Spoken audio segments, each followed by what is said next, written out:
తర్వాత ఈ నవీన్ రావు ఎవరు? ఉద్యమంలో ఎవరు చూడలేదే, ఏ రోజు కూడా కనబడలేదు. మీకు అత్యంత సన్నిహితుడు కాబట్టే పిలుచుకున్నారు, ఎమ్మెల్సీ ఇచ్చినారు. ధరణిలో ఎన్ని వందల ఎకరాలు ఈ నవీన్ రావు గారి పేరు మీద ట్రాన్స్ఫర్ అయినాయి, దాని మీద కూడా సిట్టు విచారణ జరిపించాలి.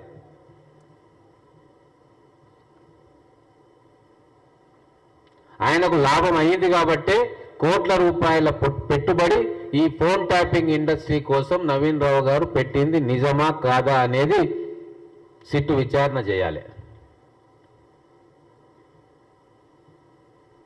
మన రాష్ట్రంలో అందరికీ తెలుసు, మన పోలీసు వ్యవస్థ గతంలో టెర్రరిస్టులను నిరోధించడంలో కానీ, తీవ్రవాద కార్యకలాపాలను ఆపుకోవడంలో కానీ దేశంలోనే నెంబర్ 1 పోలీసుగా కితాబు పొందింది. ఇతర రాష్ట్రాల్లోని పోలీసులు మన రాష్ట్రంలోకి వచ్చి ట్రైనింగ్ తీసుకొని, మన ఆఫీసర్స్ దగ్గర ట్రైనింగ్ తీసుకొని వెళ్ళేవారు. ఒక పటిష్టమైన నిఘా వ్యవస్థను ఈ 40 సంవత్సరాల్లో ఇక్కడ గతంలో పనిచేసిన పోలీస్ ఆఫీసర్సు ఏర్పాటు చేసిండ్రు. అన్ని వ్యవస్థల్లాగానే ఈ పోలీసు నిఘా వ్యవస్థను కూడా నువ్వు నీ కుటుంబం భ్రష్టు పట్టించిండ్రు. ఇంకా ఇంతకంటే దుర్మార్గం ఏముంది? పోలీస్ అధికారులు తల పల్లగొట్టుకుంటున్నారు. అయ్యో, దీన్ని ఎట్లా రీకన్స్ట్రక్ట్ చేయాలి ఈ నిఘా వ్యవస్థను, మేము ప్రజల్లో కాన్ఫిడెన్స్ మళ్ళా ఎట్లా తీసుకురావాలి అని చెప్పి వాళ్ళు తలకాయలు పట్టుకుంటా ఉన్నారు. అంతటి ఘోరమైన అడ్మినిస్ట్రేషన్ మీ తండ్రి ధృతరాష్ట్ర కేసీఆర్ గారిది. అయ్యా దుర్యోధన, ఇంకా కూడా మీకు అహంకారం తగ్గలే. ఏం చూసుకొని మురిసిపోతా ఉన్నావు?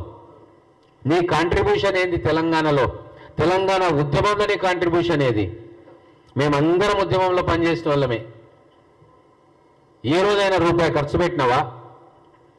నీ ఆస్తులు పెరిగినాయి తప్ప, నువ్వు అమెరికా నుంచి ఇండియాకు వచ్చిన తర్వాత నీ ఆస్తి పెరిగింది తప్ప ఉద్యమం కోసం నువ్వు రూపాయి ఖర్చు పెట్టలే, చుక్క చెమటోడ్చలే.